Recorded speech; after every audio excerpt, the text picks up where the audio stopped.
to tips and tricks from Ellsworth Public Library for using Beanstack. And we have done some tutorials on registering, how to sign in, navigating your personal dashboard, as well as logging books and activities or reading and activities.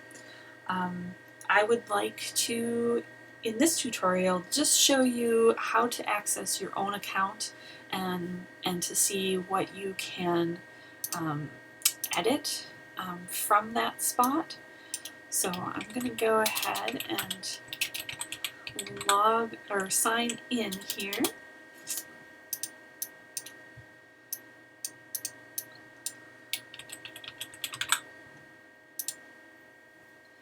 And here we are back at our dashboard for, I'm going to go ahead and go make sure that I'm an adult. You can see that we logged out when we were doing the teens.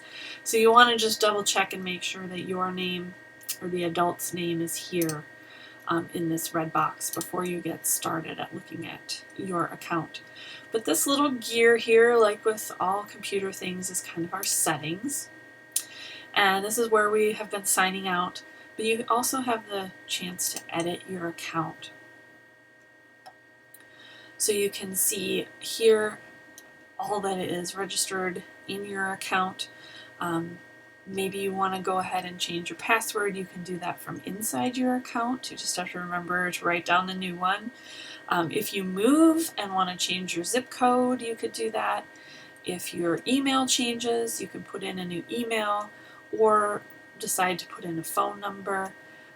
So there isn't a lot of information that Beanstack keeps about its users, but you do have the ability to edit this. And then our regular tabs that we have are here, so we can very easily click on challenges and head back to our account. For those readers that are underneath here, if you go to edit account from one of those, it's going to come up with the adult name because you are the account creator, so you don't really need to change anything for any of the other readers. Alright, we'll see you next time. Look for more tips and tricks on how to use Beanstack.